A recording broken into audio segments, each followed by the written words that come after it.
Type of imperialism. The type of imperialism that Southern Asia was oppressed to was the direct one. The colonizers like Britain, United States, and France were there trying to control everything. They used a lot of military forces to prove their point as colonizers. They also used it because of the racist beliefs that were happening at that period of time, where imperialism was tied to racism and social Darwinism.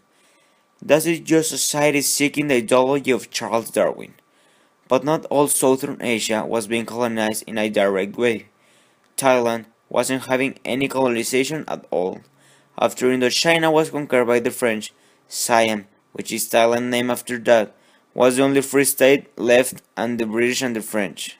Due to the rivalry won for the territory, but King Mongkut and his son King Chulalongkorn were the ones that prevent this from happening by staying friendly with both powers.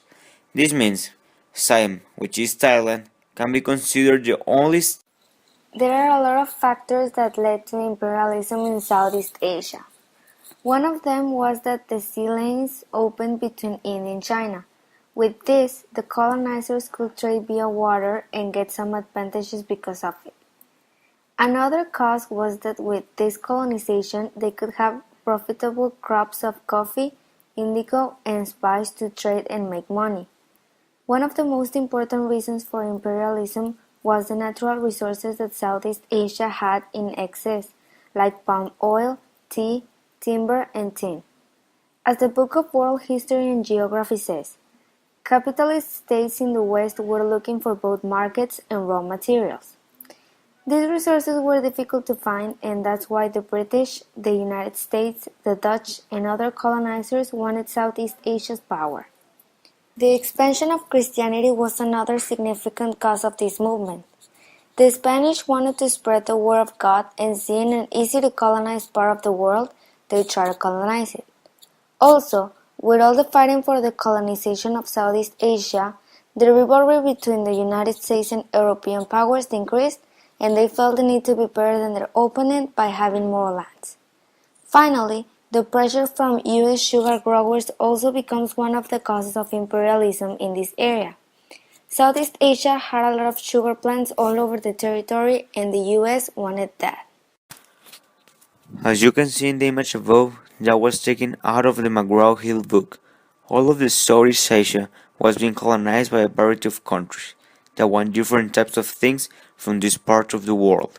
The British, shown in orange, had a lot of territory of Southeast Asia, including Brunei, North Borneo, Malaya, Burma, a part of New Guinea, and Singapore. The Dutch also had a large part of territory, with Borneo, the other part of New Guinea, Celebes, Java, and Sumatra. And all of this together was called the Dutch East Indies, seen in the purple parts. The French only had Indochina, shown in light green.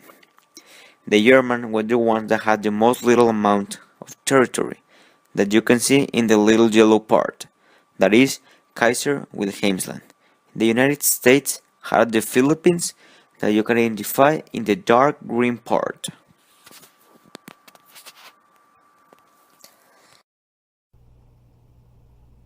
Not a single territory would want someone else to come and try to colonize them as if they had no free will. Obviously, Southern Asia put up some resistance, more in some parts than others. One example of the resistance is the post-war resistance to French rule. As it says in a source we found, Ho Chi Minh led a broad of nationalists and communists to declare an independent Republic of Vietnam. They launched a war against French authority because they didn't want them to govern the colonies of French Indochina. The conflict lasted about 8 years, and the French were little by little taken out of power due to guerrilla and jungle fighting. In 1954, 10,000 French troops surrendered. Another example of resistance were all the peasant revolts that occurred all over the territory. Peasants were driven off the land for agricultural plantations, and then they vented at the foreign invaders. All of the resistance did not lead anywhere because they were overcome by Western powers. Later, a new form of resistance emerged consisting of nationalists, and the leaders were westernized, intellectuals in cities. first, they were weak and did not demand a lot. Then, they just defended the economic interests of religious beliefs. But after that, they started demanding national independence and actually started to achieve something.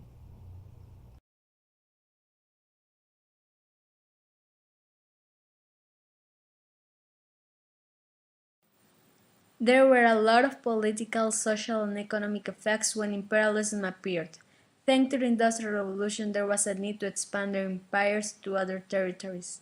Cities had a demographic growth.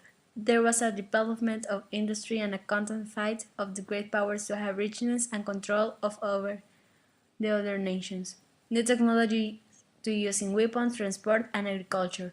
Development of better infrastructure. New markets spread all over the Southeast Asia. Increased communication with European countries. As PreserverArticle.com says, the imperialism power were exploited the colonies by importing raw materials at the cheapest possible rates and exported the finished products at the very high rates.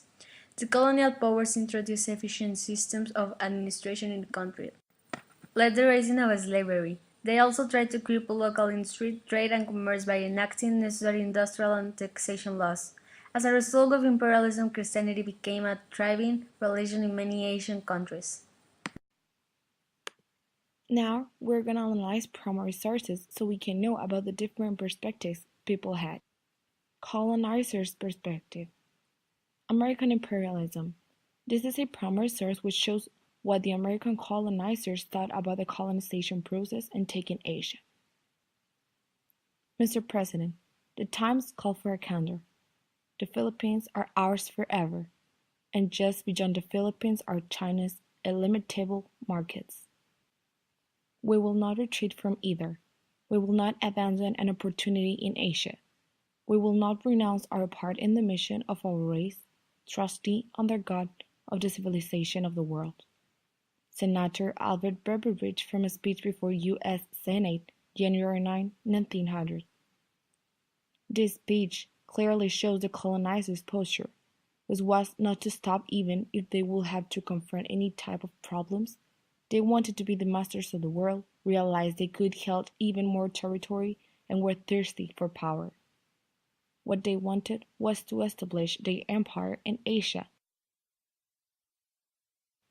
and were not afraid of what could come after. The second source is about the colonized people perspective.